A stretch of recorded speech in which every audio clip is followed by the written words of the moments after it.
Okay, so targeting. Okay, this is a concept I was turned on to years ago by a guy named Les Wise. Great name. And he explained this technique, went over it. I thought it sounded great. I loved it, but I just couldn't make sense of it, get it into my playing at the time.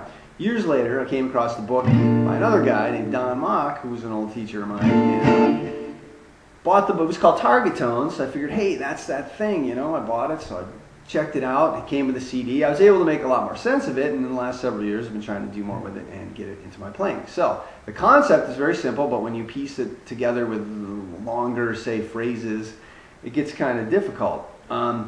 Basically, I'll play a little bit. Here's the general sound of it, like.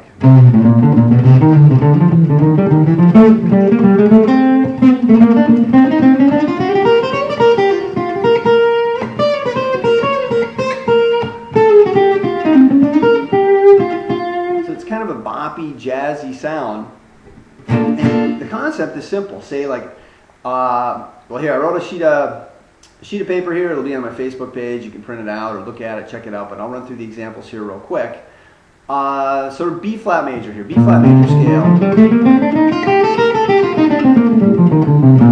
Right there. B flat major 7 chord. That's right at the top of the page there. So the concept is basically this. I'm targeting a note. For example number 1, I'm really targeting the note here on the 6th fret, the B flat. So what I do is I start a scale step above on C, then a chromatic note, 7th fret, totally outside the scale, and then I'll go down to 5th fret, which is in the scale, that's the A, and then B flat. So I'm doing, you can see I'm just kind of setting up that note, a couple notes above, 1 note below, and then I end on that. So I start kind of on an upbeat. If I was playing 16th notes, the trick is, you know, you want that the note I'm targeting to be in the downbeat. So 1, 2, 3, 4. That's the thing. 4, and then I put a little extra note there. I just resolved away from it, give it a little ending, like that. So that's example number 1 on the paper. So I'm going to show you some short examples and then piece them together into some longer phrases. So that's number 1.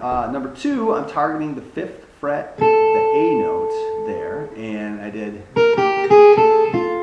I started from a scale step above, B flat, then 3rd fret, 4th fret, and ended on the A. And resolved down to 6th fret F. So you can hear basically those kind of licks. Those are really simple like that. And you can even play around with those couple examples, say in my B flat major scale. So I got 2, 3, 4.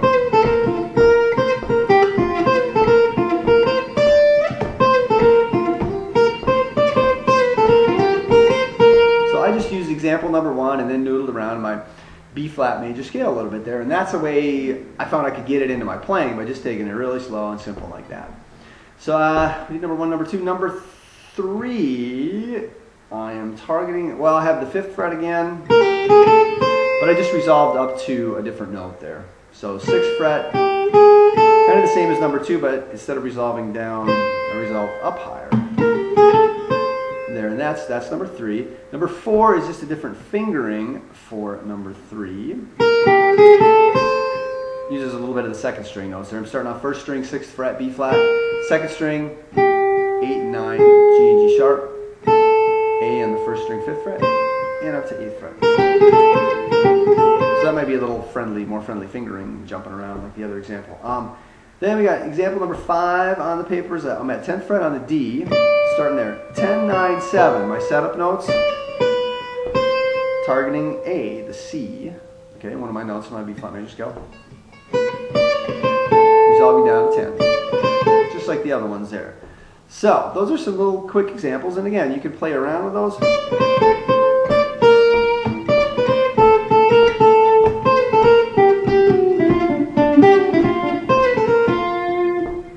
Just one little lick and then go off into just the B flat major scale.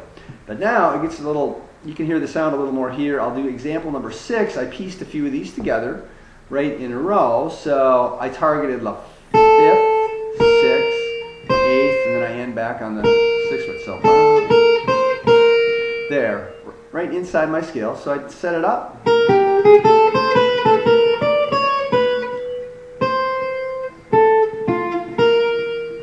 there's number 6 there. There's a little better version. So,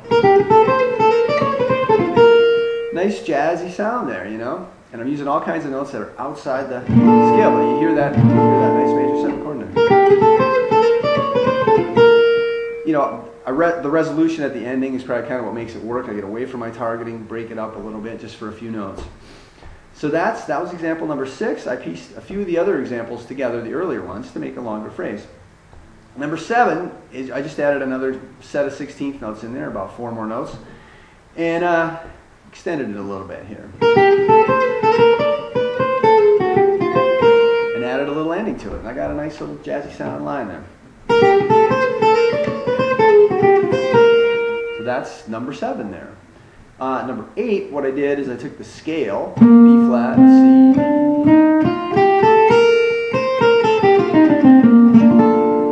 now what I did, and again they're circled on the paper, so on each downbeat is a scale tone.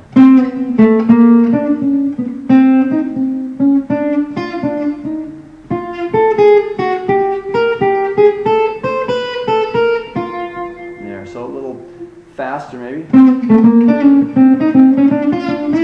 Wait, so I missed that one up now.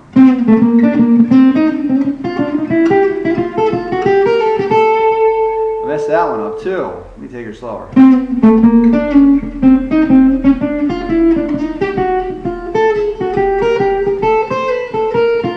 That was better. I like that one there.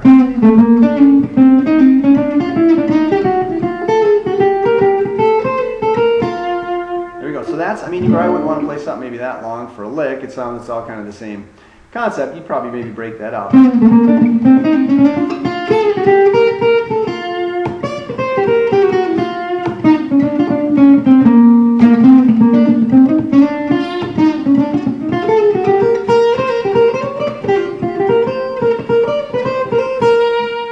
Breaking it up maybe more or something like that for real life in there. That was number 8. Okay, number 9. Number 9, I took the notes of the notes of the chord instead of the scale. Say B flat, F, D, B flat again. Just a B flat major chord. And I wrapped around.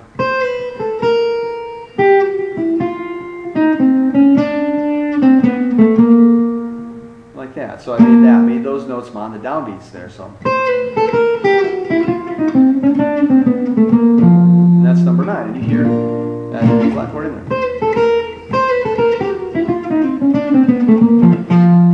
That's another way to approach it there from the arpeggio instead of the scale. So that's targeting basics. It's a sound that I like there, but as you saw, I screwed up a couple of them. You run into a lot of unorthodox fingerings that I wasn't used to when I first started it. Fingers going all over the place. Once I got used to it, though, it's a sound I really like and enjoy here. So I'll play you a little bit on the way out.